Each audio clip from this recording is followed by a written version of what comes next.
Quarter 4, Aralin 1. Kaligirang pangkasaysayan ng Ibong Adarna. Saknong 1 hanggang 6. Elemento ng obra. Ibong Adarna. Tauhan, tagpuan, tunggalian. Mga kasanayan. Naiisa-isa ang mahalagang pangyayari sa kaligirang pangkasaysayan ng obra maestrang Ibong Adarna. A. Natutukoy ang mahalagang pangyayari sa panahon ng paglikha ng obra maestrang Ibong Adarna. B. Nakapaglalahad ng ideya at impormasyon tungkol sa akda. C.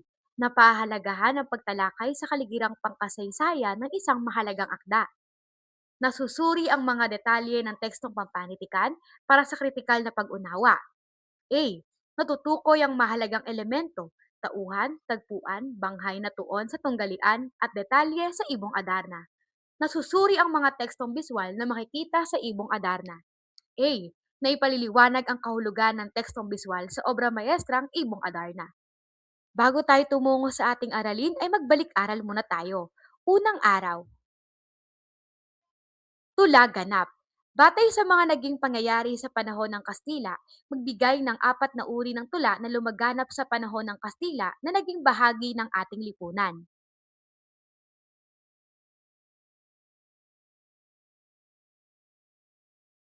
Pasagot.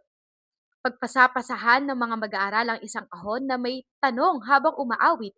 Kung kanino huminto ang kahon ay bumunot ng isang tanong na kanilang sasagutin. Paglinang sa kahalagahan sa pagkatuto sa aralin. Gawin ang sumusunod na paraan sa interaktibong talakayan. Daloy ng buhay. Gamit ang timeline, magtala ng 5 mahalagang pangyayari sa iyong buhay na naganap mula sa iyong kapanganakan hanggang sa kasalukuyan.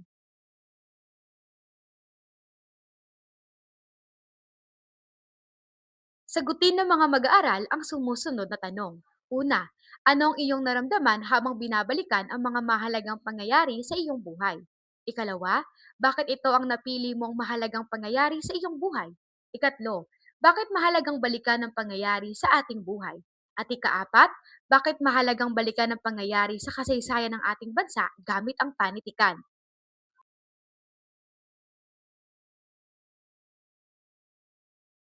Paghawan ng bokabularyo sa nilalaman ng aralin. Tukoy salita. Punan ng wastong titik ang bawat kahon upang matukoy kung anong salita ang binibigyang kahulugan sa bawat pahayag. Pagkatapos, gamitin sa makabuluhang pangungusap ang bawat salita. Una, pagtatag ng kolonya sa isang bansa o pook. Ano kaya ito? Tama, kolonisasyon. Ikal- Ikalawa, makita o makilala ang kanyang ari-arian o maging sa iba man na dala ng isang tao o nakalagay saan man. Tama, matunton. Ikatlo, paghalaw o pagkuha sa akda at iba pang kasulatan ang pagiging halaw ng mga ito. Tama, hango. Ikaapat, kabuuang kaisipan o tradisyon ng isang bayan, paraan ng buhay. Tama, kalinangan. At panghuli, orihinal na teksto, aklat o artikulo na orihinal at isinulat ng kamay. Tama, manuskrito. Paglinang at pagpapalalim. Ikalawa at ikatlong araw. Patnubay na tanong. Basahin ang mga patnubay na tanong bago basahin ang akda bilang gabay sa inyong pag-unawa. A. Ano-ano ang tema at paksa ng Ibong Adarna sa panahon ng kolonisasyon ng Kastila sa bansa? B. Bakit di matunton ang sumulat ng Ibong Adarna? C. Saang mga bansa hinango ang Ibong Adarna? D. Paano isinulat ang manuskrito ng Ibong Adarna batay sa istruktura? E. Marasalamin ba sa Ibong Adarna ang kalinangan ng ating bansa? Patunayan. Kaligirang pangkasaysayan ng Ibong Adarna. Paglaganap ng korido sa panahon ng Kastila. Noong Marso 16, 1521, dumating si Ferdinand Magellan sa Pilipinas na nagbukas ng ugnayang Espanyol at Pilipino.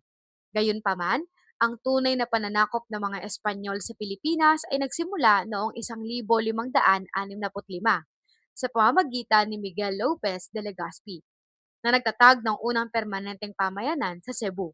Ito ang una nagsimula ng mas malawak na kolonisasyon ng Pilipinas at nagdulot ng malalim na epekto sa kultura at lipunan ng bansa.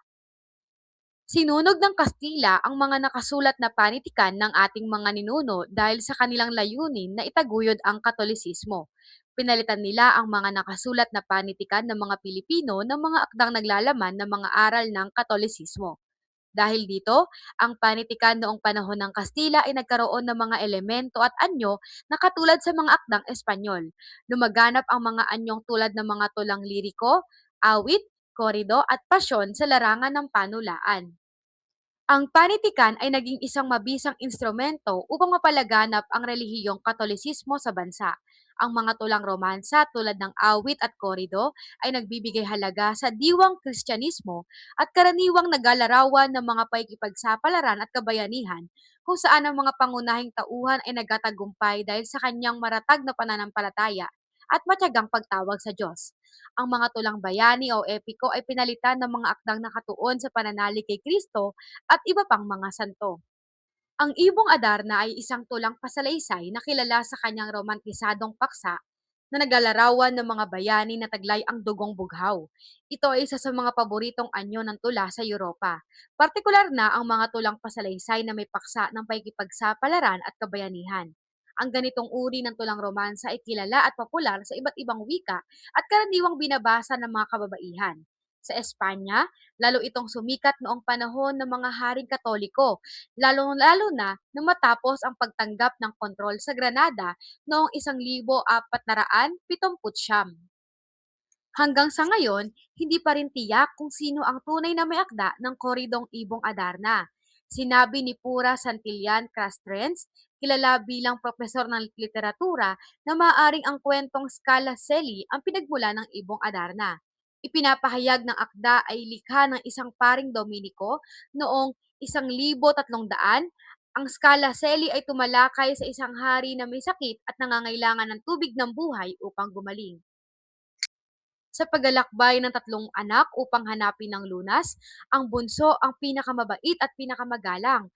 Siya rin ang nagkamit ng lunas para sa sakit ng kanilang amang hari matapos tulungan ng isang matandang lalaki. Pinagdaanan niya ang maraming pagsubok sa pagkuha ng tubig ng buhay, kabilang ang pagharap sa panganib na ahas, mga nagbibighaning dalaga, at mga kawal na nagbabantay.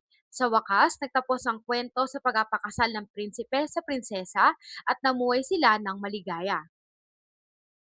Dahil dito, ang tunay na pinagmulan ng kwento ng akdang ito ay maaaring hango lamang sa mga kwentong bayan ng iba't ibang bansa sa Europa tulad ng Romania, Denmark, Austria, Alemanya at Finland.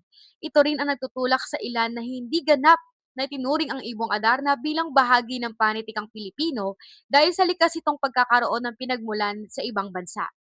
Sa pag-usuri ng kasaysayan, kilala ang anyo ng tulang romansa sa Europa noong panahon ng Medieval o Middle Ages, tinatayang noong 1610 mula sa bansang Mexico. Dumating ang akdang ito sa Pilipinas at ginamit bilang isang kasangkapan ng mga Espanyol upang hikayatin ang mga katutubo na tanggapin ang relihiyong Katolisismo. May mga koridong hindi matunton ang sumulat kaya maaaring sabing salaysaying bayan. Ang ganitong salaysay ay nagpapalipat-lipat sa maraming bibig, yumaman sa nilalaman at habang isinasalaysay ay nadaragdagan. Gayunpaman, sinasabi ng maraming kritiko ang pagpapalagay na ang may akda o unang humango nito ay si Jose de la Cruz, sa nakilala sa tawag na Hoseng Sisiw. Ayon kay Julian Cruz Balmaceda, si Joseng Sisiw ang nagturo umano kay Francisco Balagtas kung paano sumulat ang tula. Bagamat ang ibong Adarna ay tinuturing na halaw o nagmula sa ibang bansa, ang nilalaman naman nito ay sumasalamin sa kalinangan at kultura ng mga Pilipino. Sa akdang ito, makikita ang mga natatanging kaugalian at halaga ng mga Pilipino tulad ng matibay na pananampalataya sa puong may kapal, pagpapahalaga sa pamilya, respeto sa mga magulang at nakatatanda, pagtulong sa mga nangangailangan, paggalang sa kapwa, pagtanaw ng utang na loob, pagpapahalaga sa dignidad ng kababaihan at determinasyon sa harap ng mga pagsubok. Bukod sa mga aral na ito, Tinangkilik din ng mga Pilipino ang ibong Adarna noong panahon ng pananakop ng mga Espanyol dahil nagdulot ito ng aliw at kasiyahan sa kanila. Sa katunayan, itinuturing na panitikang pantakas ang ibong Adarna dahil sa sandaling pagbabasa o panonood nito, pansamantalang nakakalimutan ng mga Pilipino ang kanilang mga suliranin at nahihahatid sila sa ibang mundo, kung saan nagaganap ang pakikipagsapalaran ni Don Juan ang pangunahing tauhan sa akda. Sa lahat ng koridong na ililimbag at sinulat sa Pilipinas, mas nakilala ang Ibong Adarna dahil bukod sa mga pirasong ito ay mabibili sa mga perya tuwing kapistahan. Ipinapalabas din ito sa mga entablado tulad ng komedya o moro-moro. Dahil sa malawakang paglipat-lipat ng mga sipi, ang mga manuskrito at maging ang mga inilathalang kopya ng Ibong Adarna ay binibigyang pansin ang pagkakasulat nito, lalo na ang mga sukat at tugma ng bawat saknong. Sa kasalukuyan, ang mga estandardisadong sipi ng karaniwang ginagamit sa mga paaralan at pahayagan na karasalamin ng ating lipunan, gayon din ng pagpapahalagang Pilipino. Tinig ng korido. Gamit ang timeline, itala ang mahalagang pangyayari na naganap sa kaligirang pangkasaysayan sa panahon ng paglikha ng obra maestrang Ibong Adarna.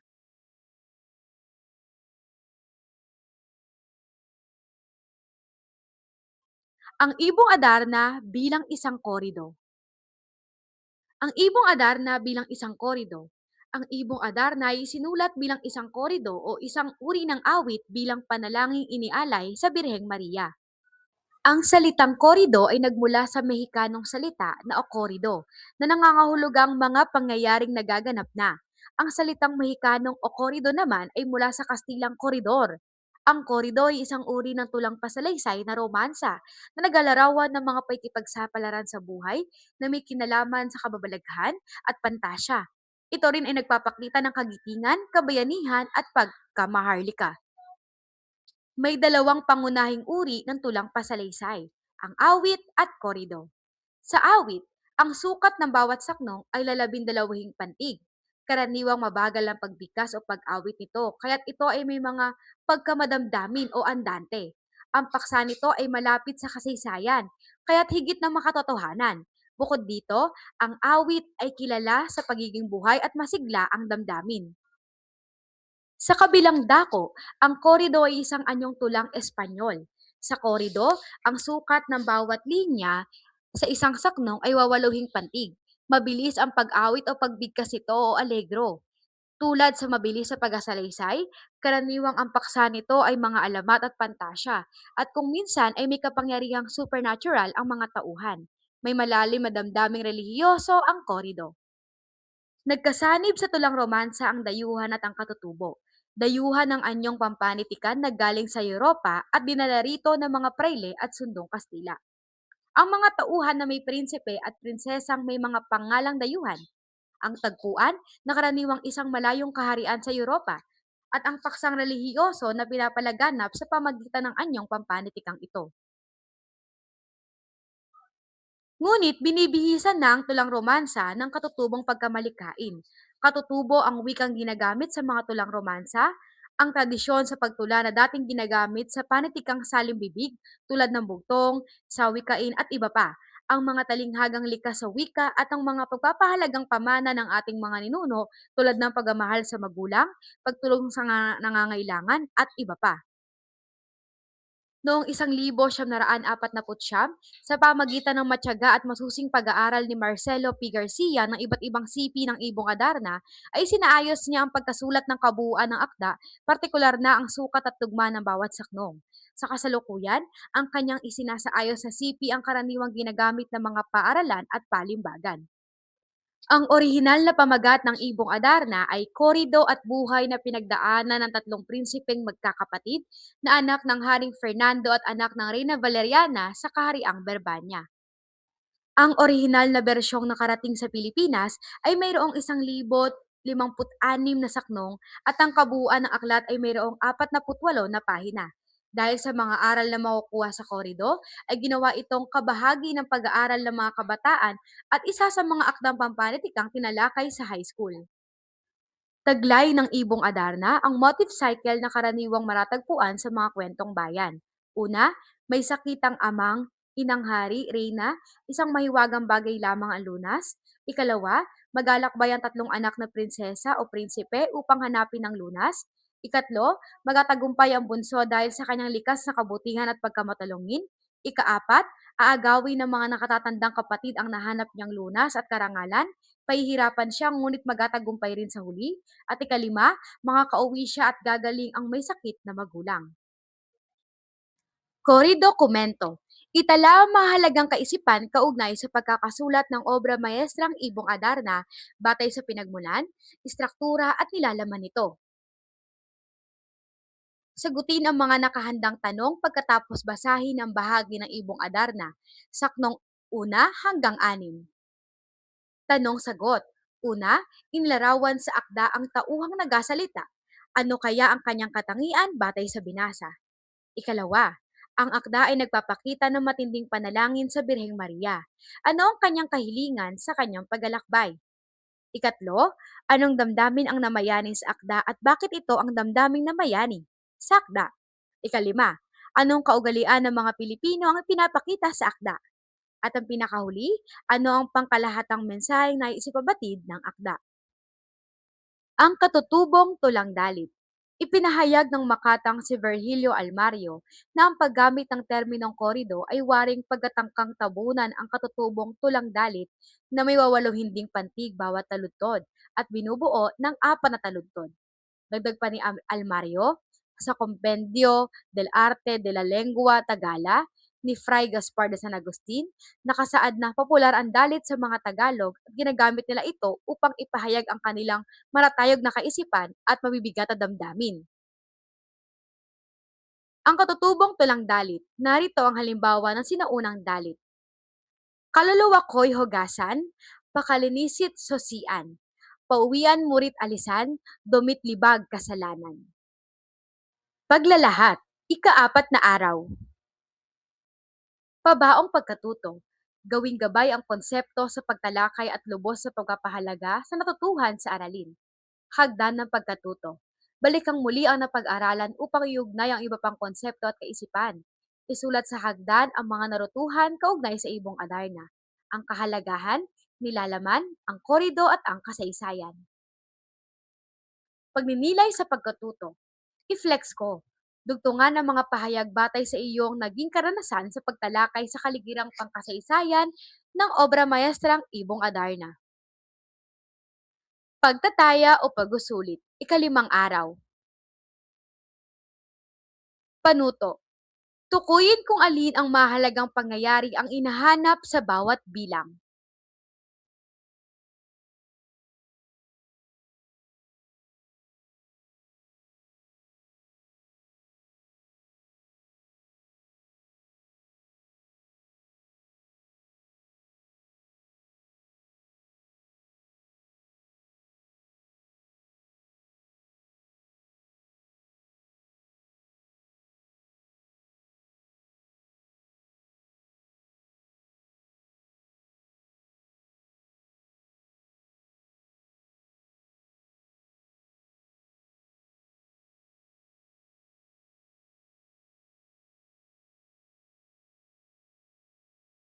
At kung ito ang inyong mga sagot, mahusay. Mula sa puso. Isulat sa loob ng puso ang kahalagahan ng pag-aaral ng kaligirang pangkasaysayan ng Ibong Adarna. Maraming salamat sa inyong pakikibahagi.